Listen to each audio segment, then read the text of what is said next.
Yo, what's going on, guys? Migs here, back finally with the coaching video. And today we have Rusty, our resident Smoge enjoyer. He has submitted a game to us today.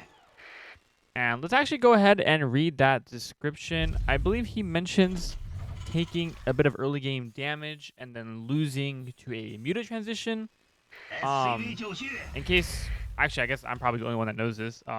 Rusty is, I guess besides Rusty is a mech player. So he's inquiring about whether or not transitioning into mech after early game aggression is even good, or if he should have played bio. So we're gonna go over that quickly and kind of just explain, was that really the reason why he lost the game, or what he could have done differently to survive whatever early game aggression happened in this game. Bit of a drone harass here. It's very interesting.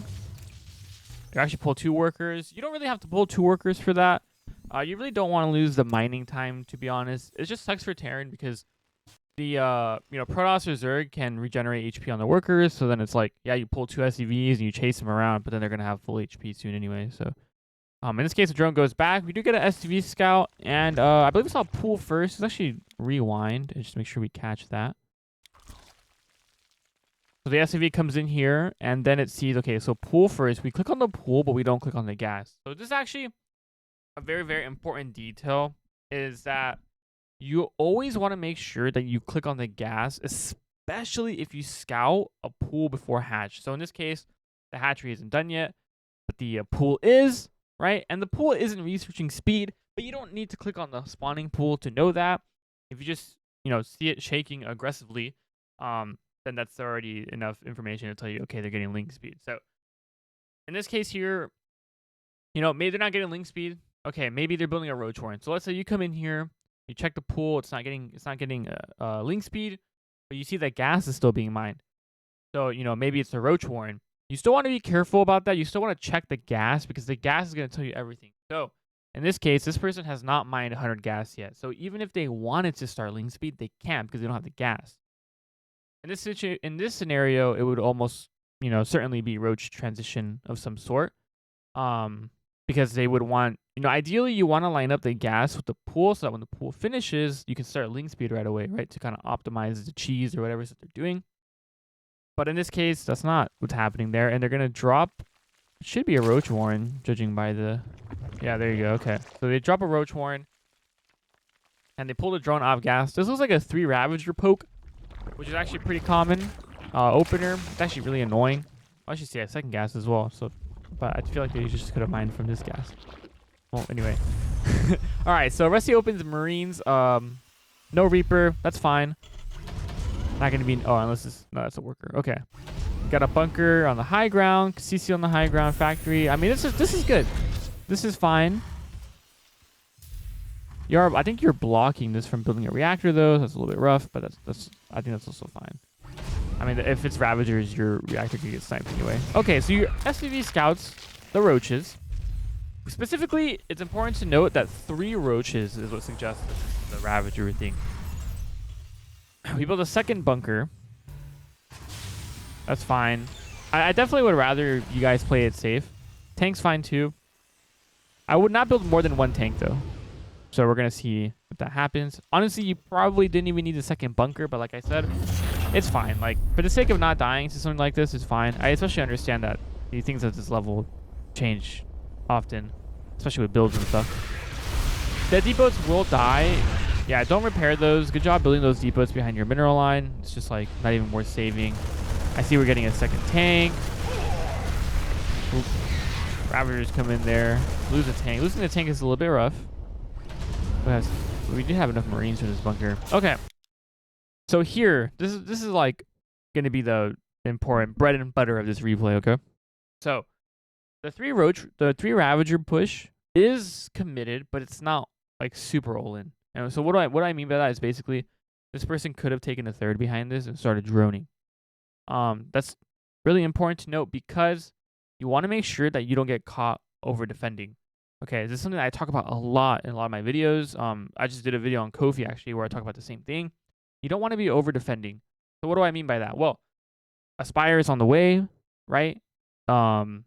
But this could also be a third base. We just have no information, and because we have no information, we can't really make the best move possible, right, without information. So while yes, they build some lings, and it looks like they're still building a few lings, they're clearly transitioning into something else, which is going to be the Spire here. And Rusty has no idea, right? He builds a second tank, right? No add-on on the barracks. Not really thinking, like, actually it has some money in the bank. Probably not really sure what to do as well. Gonna dump it in the third. That's fine.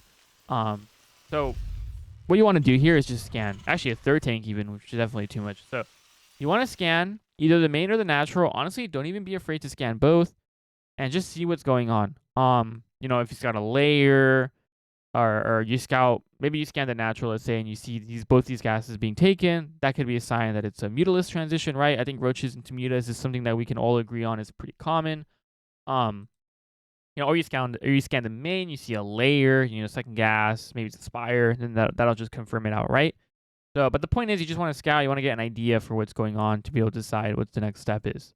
As for what is the next step, well, there's a couple of ways to go about this. I would say the first and probably easiest way to go about it is to, yes, go into bio. So if you're planning on playing mech and you get cheese in the early game, it can be very hard to restabilize, you know, even if you didn't take a lot of damage, to stabilize and then be able to get the infrastructure, you know, the extra factories, the battle cruiser, whatever it is you're building, because mech units are just so expensive, right?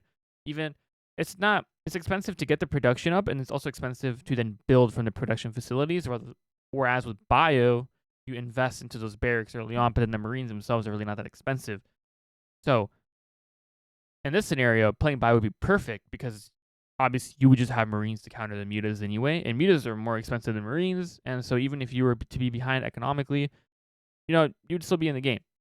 With mech, though, it's a way different thing. You're just not going to have enough time to get the necessary units out. And honestly, anti-air units for mech, like in a straight-up fight, they're great. Like Thors are great against mutas in a straight-up fight, but mutas are so much more mobile. That's the reason why you lose, is trying to chase the mutas around. But also trying to get Thors on two bases is pretty crazy, right? So yes, it would definitely be easier to switch into bio and to be able to hold stuff like this, right? Obviously, this person could have just taken a third and played a macro game from this. And you know what? I will even say that even if they did that, even if they did take a third and played out a macro game, playing mech from this could still be rough because they could just, you know, realize you're playing mech and then try to all-in you on three bases with roach tech that they already have available, right? Because they already have the roach warren. You know, maybe they're going to get roach speed right away because maybe they were planning on transitioning into like a 1-1 roach thing anyway. So you do run a bit more of a risk trying to go into mech.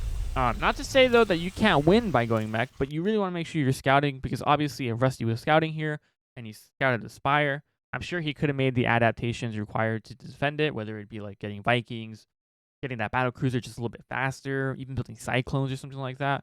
But unfortunately, just like, again, no scouting, just not able to get that out in time. So, yes, you could play mech from here still, but I definitely would say it would be a lot harder, and you'd probably need to turtle for a bit longer than maybe you'd want to kind of just stabilize. Because again, it's not really uncommon for somebody to go into this early Ravager opener and then just transition into another Roche Ravager roll-in later on. So it looks like what's going to happen is Rusty's just not going to have anything to defend the mutas. And that's actually rather unfortunate because honestly, this person is not really macroing too well.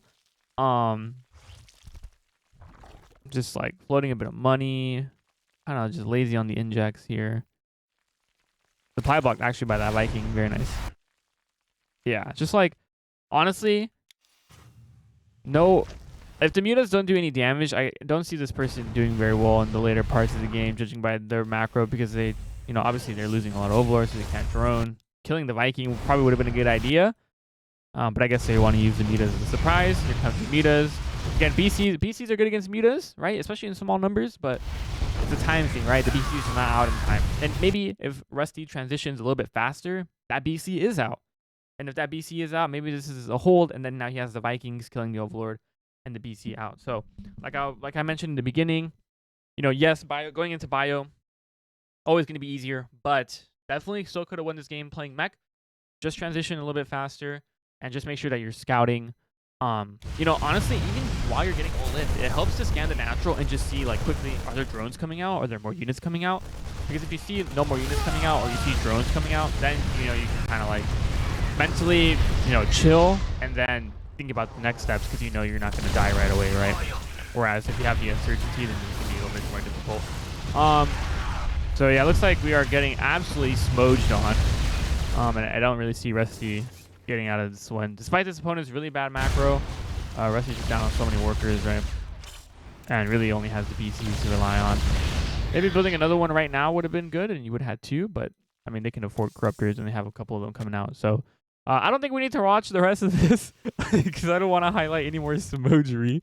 But hopefully that information was helpful for you guys. I think that's a really important part of, like, game theory in general with TVZ, especially against cheeses.